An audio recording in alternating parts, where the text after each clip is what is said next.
मैं आपके माध्यम से सदन के सभी माननीय सदस्यों का आभार व्यक्त करना चाहूँगा, जिन्होंने बजट के अनुदान की मांग संख्या 39, नगरीय विकास एवं आवासन तथा मांग संख्या 40, स्वायत्त शासन की मांगों पर हुई चर्चा में भाग लिया और अपने अपने बहुमूल्य सुझाव भी दिए।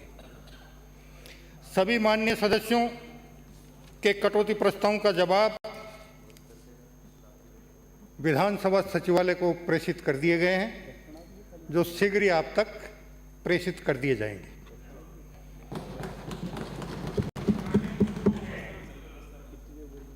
अध्यक्ष महोदय, कटौती प्रस्तावों के जवाब हमने विधानसभा सचिवालय को प्रेषित कर दिए, तो ये तो बहुत बढ़िया बात है ना। जवाब से पहले आगे आपके पास। अध्यक्ष महोदय, ये पवित्र सदन लोकतंत्र की मजबूत कड़ी है, जो प्रदेश की 8 करोड़ से अधिक जनता के कल्याण एवं सर्वांगीण विकास के लिए विधि विधान बनाती है। जनता के सपनों को साकार करने और योजनाओं के पारदर्शी और गुणवत्तापूर्ण क्रियान्वयन का दायित्व भी सभी जनप्रतिनिधियों का होता है। अब हम उसका कितना निर्वहन कर पाते हैं, ये हमें अपनी अपनी अंतरात्मा से पूछना पड़ेगा। मैं माननीय अध्यक्ष महोदय, आज की बहस के शुरुआत में एक माननीय वरिष्ठ सदस्य ने सदन को बताया कि मैंने जमीन के मुआवजे के लिए जो आदेश जारी किए हैं, वो उनके द्वारा पूर्व में जारी किए गए 3 आदेशों का मिलान करके जारी कर दिए। मैं आपके माध्यम से बताना चाहूँगा कि हमने जो आदेश जारी किया है, उसमें और उनके आदेश में जो अंतर था, उसमें जो गलियां थी, हमने उन गलियों को बंद किया है।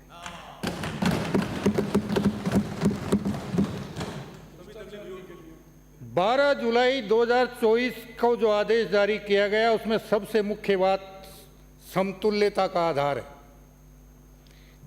डीएलसी दर रखा गया है। डीएलसी दर एक जोन में अनेक हो सकती हैं, जैसे 30 फीट रोड पर अलग डीएलसी है, 60 फीट रोड पर अलग डीएलसी है, 80 फीट रोड पर अलग डीएलसी है, 100 फीट रोड पर अलग है, 200 फीट रोड पर अलग है। और आरक्षित दर एक जोन की एक होती है। और अब तक जमीन के बदले जमीन में जो सबसे बड़ा सुराग था, वो यही था। इस सुराग को अब हमने बंद कर दिया है। अब कोई भी जमीन के बदले जमीन में नाजायज फायदा नहीं उठा सकता। उसकी जितने मूल्य डीएलसी की जमीन गई है, उतने मूल्य की जमीन ही वो प्राप्त कर पाने का अधिकारी बनेगा। माननीय अध्यक्ष महोदय, दूसरा एक निवेदन था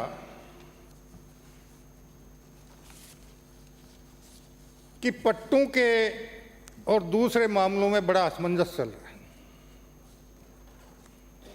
मैं निवेदन करना चाहूँगा, गत शासनकाल का आधा समय प्रशासन शहरों के संग चला है, और मैं कोई आरोप नहीं लगाऊंगा। मैं सभी माननीय सदस्यों से एक निवेदन करना चाहूँगा कि वो अपनी अंतरात्मा को जागृत कर जब भी अपने किसी नगरीय क्षेत्र के नगरपालिका क्षेत्र में जाएं, कम से कम 20-30 जिन लोगों ने पट्टे लिए हैं, उनसे ये पूछ लें कि 501 रुपये में मिला या 5,000 या 50,000 में मिला। बिल्कुल सही है, सही कह रहे हैं। और जब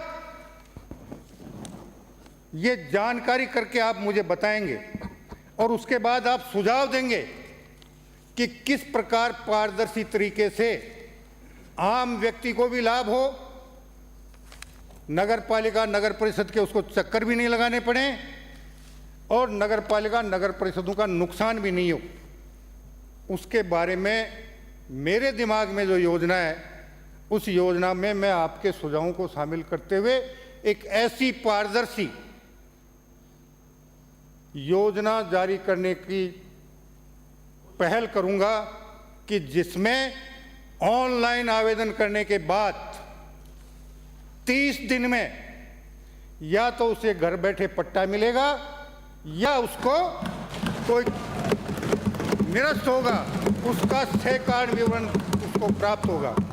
आपके आवेदन में, ऑनलाइन आवेदन में अगर कोई कमी खामी होगी तो उस नगरीय निकाय की ये जिम्मेदारी होगी कि वो 1 सप्ताह के अंदर अंदर आपके आवेदन की जांच करके उसमें जितनी कमी खामी है एक बार आपको सूचित करेगा कि इस कमी खामी को पूरा कर दें। दूसरी बार उनको मौका नहीं मिलेगा कि आपके आवेदन में ये कमी खामी रहेगी। और अगर किसी ने गलत तरीके से निरस्त कर दिया, उसके लिए नगर निकाय से इतर प्रशासनिक अधिकारियों के स्तर की एक कमेटी बनाऊंगा जिसमें व्यक्ति को अपील करने का अधिकार होगा। और अगर अपील में ये पाया गया कि उसका आवेदन गलत तरीके से निरस्त किया गया है तो जो भी संबंधित कर्मचारी अधिकारी होगा उसके खिलाफ कार्रवाई भी होगी, दंडात्मक कार्रवाई भी करेंगे। तीसरा, और बोलो, आपने लगभग सभी सदस्यों का मत था कि सफाई कर्मचारियों की भर्ती होनी चाहिए और जो लोग काम करते हैं उनको उसमें वरीयता मिलनी चाहिए। हम खुद इसी विचारधारा के हैं। और जो पहला सफाई कर्मी भर्ती नियम बना था उसमें नगर निकाय के 2 साल के कार्यानुभव का प्रावधान था। अब कब किसकी सरकार ने किया, मैं किसी पे आरोप नहीं लगाऊंगा ना। 2 साल से अनुभव को 1 साल किया गया ना, और 1 साल करने के बाद उसमें निजी संस्थाओं द्वारा जारी कार्यानुभव प्रमाण पत्र को भी शामिल करने का संशोधन किया गया। और उसके बाद ये सारी प्रक्रिया दूषित हो गई। अब मैं आप लोगों से ये विनम्र निवेदन करना चाहूंगा कि आपके दिमाग में जो भी सुझाव हैं बेहिचक आप सुझाव दीजिए। आपके सुझावों पर गंभीरता से विचार करके हम एक ऐसी पारदर्शी सफाई कर्मी भर्ती नियम बनाने का प्रयास करेंगे जिसमें किसी प्रकार का किंतु परंतु करने का आधार नहीं मिले।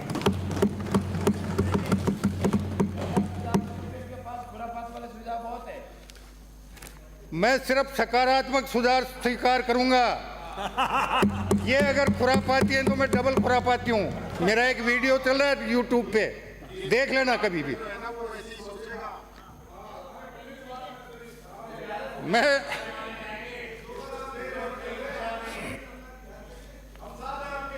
एक माननीय सदस्य की शिकायत थी कि नगर पालिकाओं की मीटिंग के नोटिस जनप्रतिनिधियों को जारी नहीं किए जाते हैं। 7 दिन की जगह 3 दिन में मीटिंग का नोटिस जारी करके मीटिंग बुला ली जाती है। कुछ माननीय सदस्यों का ये भी शिकायत थी कि बहुत सी नगर पालिका नगर परिषदों की मीटिंग साल भर में एक बार भी नहीं हुई। मैं इस बारे में भी, मेरे दिमाग में जो है वो तो मैं सोच ही रहा हूँ, लेकिन आपसे भी मैं अपेक्षा करूँगा कि मेरे विभाग से संबंधित जितने भी नियम कानून हैं उनमें आपको कोई कमी खामी लगती है, उन कमी खामियों को दूर करने के सुझाव दें ताकि हम उन नियम कानूनों को संशोधित करके उनको इस प्रकार बना सकें कि किसी भी जनप्रतिनिधि को ये शिकायत करने का मौका नहीं मिले और किसी भी अधिकारी को उन नियम कानूनों की अवहेलना करने का अवसर नहीं मिले।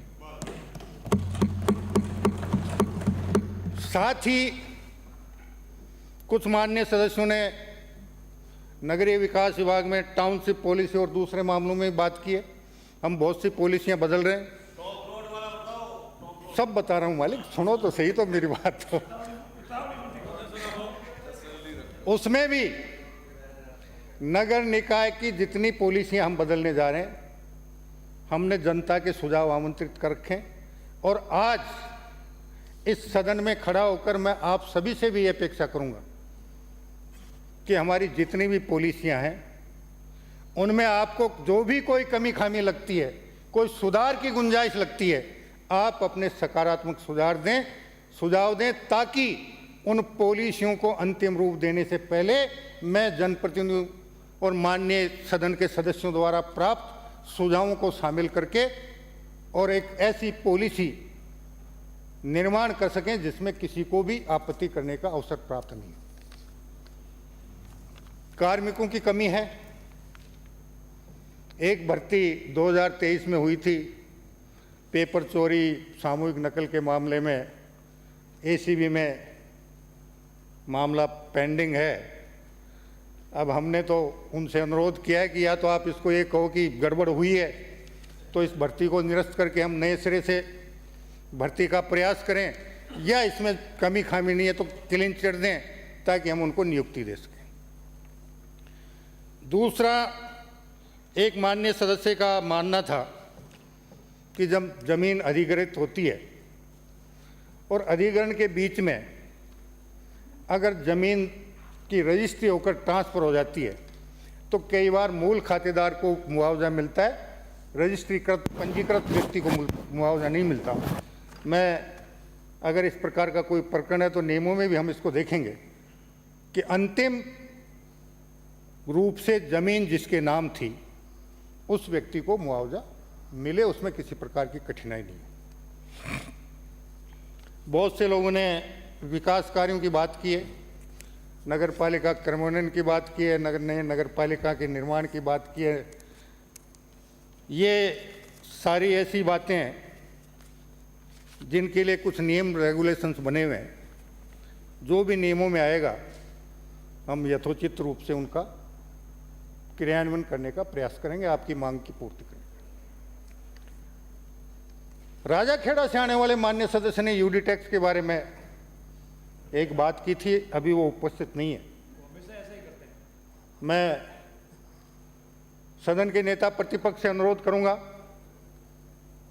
कि यूडी टैक्स के सरलीकरण के बारे में राजाखेड़ा से आने वाले विधायक के साथ साथ आपके दिमाग में भी कोई योजना हो कि यूडी टैक्स का सरलीकरण इस प्रकार किया जा सकता है जिससे नगर निकायों की आय बढ़ सकती है, तो वो भी आप अपने सुझाव दें। इनके दिमाग में होते थे, ये अपने राज में करते थे। इनके राज में होती है। खैर, अब तो कोशिश करें, हम भी कोशिश करेंगे जितना कुछ कर सकते हैं सरलीकरण करके इनकी आर्थिक स्थिति को मजबूत करें। अभी भरतपुर से आने वाले माननीय सदस्य ने कोई यूआईटी और स्कीम 13 के बारे में और एनसीआर से हटाने के बारे में बात की थी। एनसीआर का तो जब केंद्र और राज्यों के बीच कोई बात होगी तो प्रयास करेंगे। स्कीम 13 के संबंध में, स्कीम 13 के संबंध में मैंने आपके यूआईटी के अधिकारी को पहले ही निर्देशित कर दिया था, मांग आपने आज की है कि इसमें मुआवजे का पेज अटका हुआ था। मैंने अभी ये जो 12 तारीख का ये आदेश उसी परिप्रेक्ष्य में निकाला गया है कि इसके मुताबिक आप मुआवजे का निस्तारण करके उस योजना को क्रियान्वित करें। अभी जयपुर के आने वाले माननीय सदस्य ने आदर्श नगर से एक कच्ची बस्ती के बारे में अनुरोध अपना सुझाव दिया है। हम कोशिश करेंगे कि वन विभाग के डाइवर्जन के लिए वन विभाग को भूमि के बदले भूमि और उसके विकास के लिए कुछ धनराशि वो जो भी मांगेंगे प्रयास करेंगे कि इसको भी हम जल्दी से जल्दी सुलझाएं। बाड़मेर से आने वाली माननीय सदस्य ने एसटीपी और कचरा निस्तारण के बारे में चर्चा की थी किशनपोल से आने वालों ने चार दीवारी क्षेत्र में सफाई और सीवरेज में भ्रष्टाचार के बारे में बात की थी। तो मैं हवा महल से आने वाले माननीय सदस्य ने भी चार दीवारी के सौंदर्यीकरण और दूसरे मामलों में बात की है। तो मैं जितने सुझाव आपने दिए उसके अलावा मैं ये भी उम्मीद करूंगा कि आप अपना लिखित सुझाव भी भेजेंगे और शिकायत भी भेजेंगे। बता रहा हूँ, टेंशन मत लो, मस्त रहो, सब दूंगा। हाँ, माननीय वरिष्ठ सदस्य ने टोंक रोड के बारे में अखबार की खबर की चर्चा की थी। मैं उनको आश्वस्त करना चाहूँगा कि फिलहाल इस प्रकार की कोई योजना नहीं है। और सुन लीजिए, और जब तक ये विभाग मेरे पास है इस प्रकार की कोई योजना का क्रियान्वयन नहीं।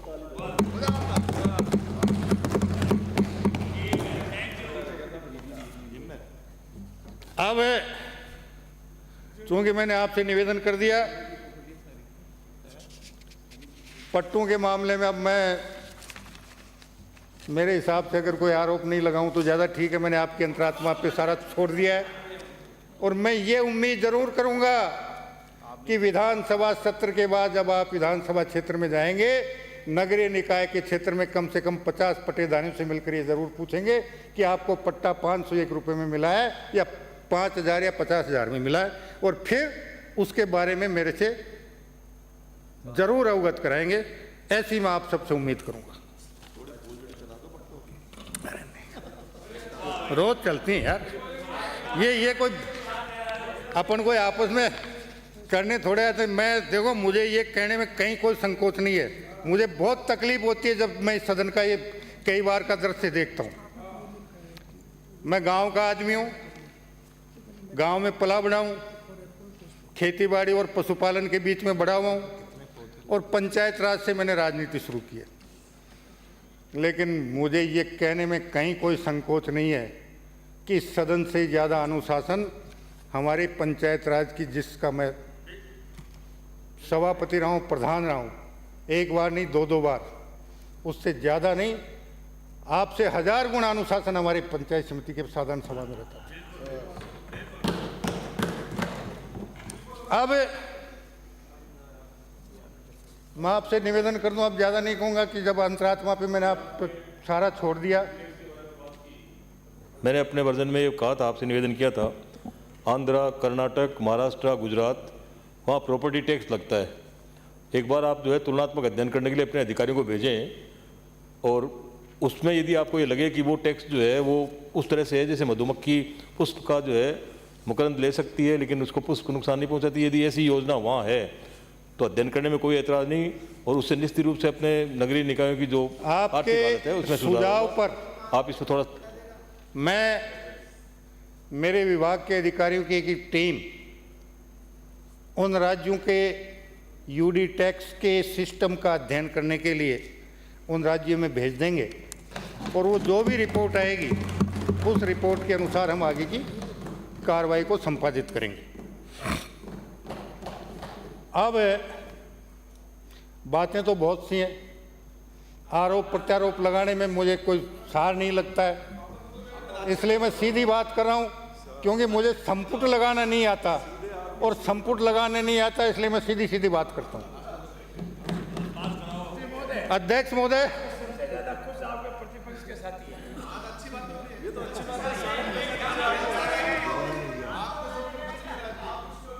अध्यक्ष महोदय, मैं निवेदन करना चाहूँगा कि हमारी सरकार सबका साथ, सबका विकास, सबका विश्वास और सबका प्रयास के मंत्र को लेकर राजस्थान को विकास की नई ऊंचाइयों पर पहुंचाने का प्रयास कर रही है, और कठिन परिश्रम से हम ये मुकाम, आप सभी जनप्रतिनिधियों के सहयोग से ये मुकाम हासिल करेंगे, इसमें मुझे कोई संशय नहीं है।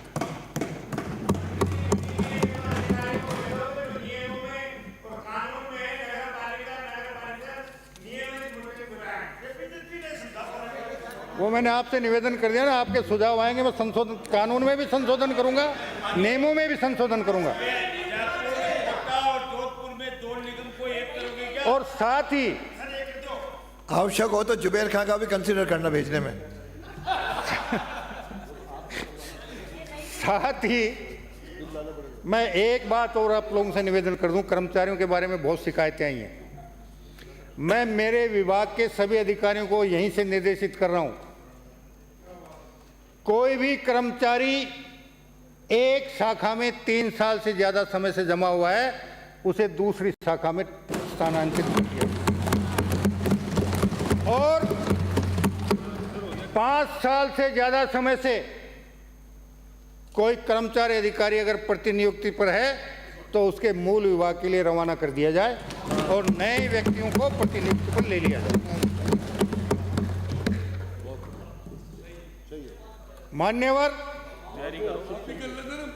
हमारी सरकार ने माननीय प्रधानमंत्री जी श्री नरेंद्र भाई मोदी जी के विकसित भारत के सपने को साकार करने की दिशा में त्वरित गति से काम करना शुरू कर दिया है। वो प्रतिनिधि करे सर, प्रतिनिधि बहुत करे इन्होंने दूसरे डिपार्टमेंट। ये भोगेंगे अपने, क्या है। राजस्थान के माननीय मुख्यमंत्री श्री भजनलाल शर्मा जी के नेतृत्व में वित्त विभाग की प्रभारी उप मुख्यमंत्री माननीय दिया कुमारी जी सहित हमारी टीम ने सच्ची लगन, निष्ठा और लगातार कठोर परिश्रम से तमाम चुनौतियों के बाद भी विकास के इन पड़ावों तक पर पहुंचने का हम भरसक प्रयास कर रहे हैं। विकास यात्रा की चुनौतियों के संबंध में मैं इन पंक्तियों को दोहराना चाहूँगा। ये मंजिलें बड़ी जिद्दी होती हैं, हासिल कहाँ नसीब से होती हैं, मगर वहाँ तूफान भी हार जाते हैं, किश्तियाँ जहाँ जिद पर होती हैं। अब मैं सदन से निवेदन करूंगा कि चूंकि वित्त विभाग की प्रभारी माननीय उप मुख्यमंत्री ने बजट का पठन यहाँ किया था और आप सबको ये बजट भाषण की छपी हुई प्रति भी आप तक पहुंची है, इसलिए मैं बजट पे समय बर्बाद नहीं करते हुए पिछले 7 महीने में हमने क्या किया और हम आगे क्या नवाचार करने जा रहे हैं उसके बारे में संक्षिप्त में कुछ निवेदन करना चाहूँगा।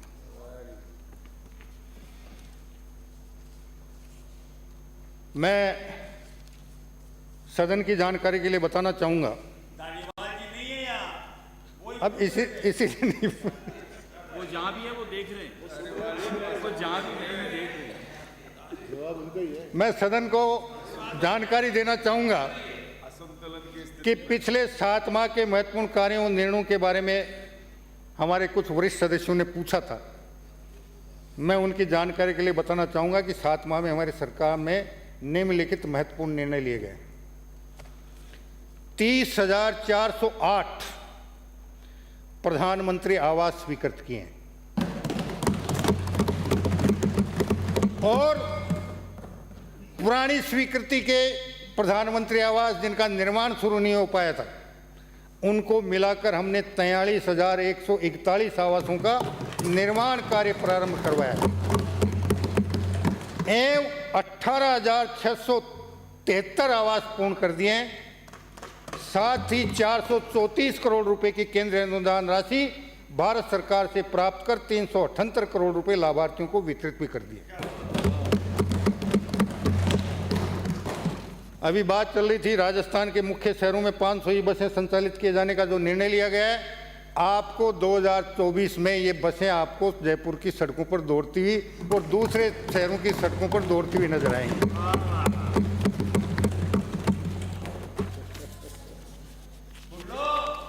अमृत योजना ताली बजा रहे हो तो वन योजना के अंतर्गत 3 शहरों में 206 करोड़ रुपए के 3 सीवरेज कार्य पूरे किए तथा लगभग 888 करोड़ के 10 कार्य किए जा रहे हैं तथा 205 करोड़ रुपए के 4 जलापूर्ति के कार्य प्रगतिरत हैं।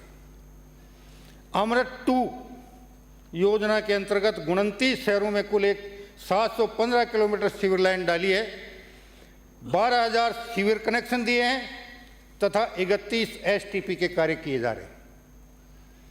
स्वच्छ भारत मिशन शहरी 2 योजना के अंतर्गत 134 नगरीय निकायों में 458 करोड़ रुपए के सॉलिड वेस्ट प्रोसेसिंग प्लांट के कार्यादेश जारी कर दिए गए हैं।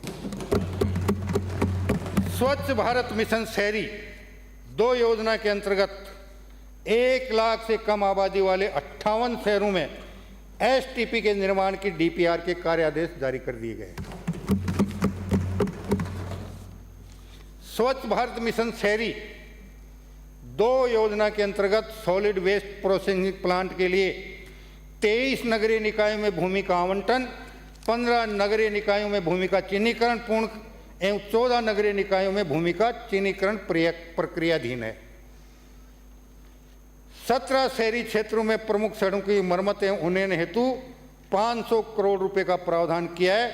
साथ ही जयपुर में सेक्टर रोडों के निर्माण हेतु 50 करोड़ रुपए का प्रावधान किया है। एक चीज मैं भूल गया, बीच में किसी माननीय सदस्य ने कुछ सेक्टर रोडों की बात उठाई थी, उसको भी मैं संज्ञान में लेकर यथाशीघ्र उसका भी निस्तारण करने में सफलता प्राप्त करेंगे।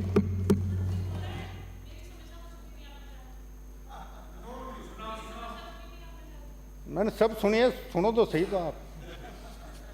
अब आपने इस सदन के माध्यम से जितने सुझाव दिए, कुछ माननीय सदस्यों ने मुझे लिखित में सुझाव दिए, उन सब का अध्ययन करके उनमें से जितने काम होने वाले होंगे हम निश्चित रूप से प्राथमिकता के आधार पर कौन से को अत्यावश्यक है, कौन सा सेकंड लाइन का है, उसके आधार पर निर्णय लेकर हम उस पर भी बहुत जल्दी ही निर्णय लेंगे।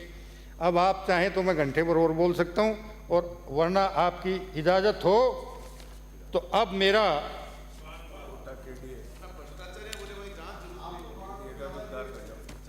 एक आखिरी निवेदन और कर दूं। जिसके पास भी कोई तथ्यात्मक शिकायत, दो शिकायत तो मेरे पास रोज सैकड़ों आती है और उसमें से 2 आती हैं तथ्यात्मक, 98 आती हैं बिना तथ्य की। तथ्यात्मक शिकायत आप करेंगे तो उसकी निष्पक्ष जांच करवाकर दोषी के खिलाफ कार्रवाई करने में किसी प्रकार की कोताही नहीं बरती जाएगी।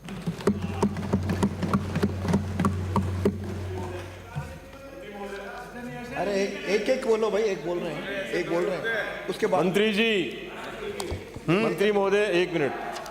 ये कुछ इस तरह की जो है सुनने में आ रहा है कि शहरों में जो सेस जो लगता है बिजली पे, उपकर जो लगता है, उसका अब तक समायोजन जो बिजली शहरी जो बिजली जो है उसमें उनका समायोजन होता था। अब ऐसा सुनने में आ रहा है कि उसको समाप्त करके और नगर पालिकाओं से उनका जो बिजली का जो खर्चा आता है उनसे वसूला जाएगा। तो ऐसा होगा तो नगर पालिका और नगर निकाय में बहुत बड़ा बिजली का खर्चा बढ़ जाएगा। तो क्या इस तरह की कोई स्कीम है जो बिजली उपकर जो अब तक 10-15 पैसा जो चार्ज करते थे उसको शहरी बिल में जो है एडजस्ट कर रहे थे, और अब ऐसा सुनने में आ रहा है कि उसको समाप्त करके क्षेत्र के बिजली के बिलों में, हाँ, बिजली उपकर जो लगता है बता रहा हूं, उसका एडजस्टमेंट उसी में हो रहा है। शहरी क्षेत्र के विद्युत खर्च का पैसा आपके बिल में जुड़ कर आता था, जिसमें से संबंधित डिस्कॉम जितने का बिल उस शहरी निकाय का होता था उतने पैसे काटकर अगर ज़्यादा कलेक्शन हुआ तो आपको शहरी निकाय को दे देते थे, और कम होता था तो आपसे मांग कर लिया करते थे। फिलहाल अभी इसमें किसी प्रकार के परिवर्तन की गुंजाइश नहीं है। फिर भी अगर आप चाहते हैं कि उसमें कोई परिवर्तन हो तो आप सुझाव देंगे तो हम उस पर भी विचार कर लेंगे। संस्थाओं पे, निकायों पे खर्चा बढ़ जाएगा क्योंकि बिजली का खर्चा बहुत बढ़ गया। अब जवाब सुन लो भाई, अब जवाब कंटिन्यू करो, पूछ लेना। हाँ बोले दूंगा जवाब। सर, शहरों में जहाँ भूमाफियाओं ने जो कब्जा कर रखा है नगर पालिका की जमीन पर, सर इसे जल्द से जल्द छुड़वाने का क्या प्रयास होगा? मैं 1 मिनट सर, मैं मेरा सवाल पूछ रहा हूँ। मैं माननीय सदन को आश्वस्त करना चाहूंगा। उत्तर नहीं है, आपने पूछा है, आपको उत्तर दे देंगे। ये क्वेश्चन आंसर का मेरे पास विकास प्राधिकरण, यूआईटी, नगर परिषद, नगरपालिका और आवासन मंडल की जितनी भी भूमियां हैं, अभी हमने 10 दिन पहले ही नागौर में हाउसिंग बोर्ड की 32 बीघा जमीन अतिक्रमणों से मुक्त करवाकर वापस हमारे कब्जे में लिए। और जैसे जैसे हमारे संज्ञान में कोई शिकायत आ रही है, हम हमारे किसी भी निकाय की 1 इंच जमीन भी किसी भी अतिक्रमी के हाथ नहीं लगने देंगे। हम उसका अतिक्रमण उठाकर हमारे निकाय के कब्जे में निश्चित रूप से करेंगे। कार्रवाई जरूर करियो साहब। अरे ऐसे सभी उठोगे तो अब मैं माननीय अध्यक्ष महोदय, अभी जवाब पूरा हो जाए। मैं प्रस्ताव करता हूं कि मांग संख्या 39 नगरीय विकास एवं आवासन व मांग संख्या 40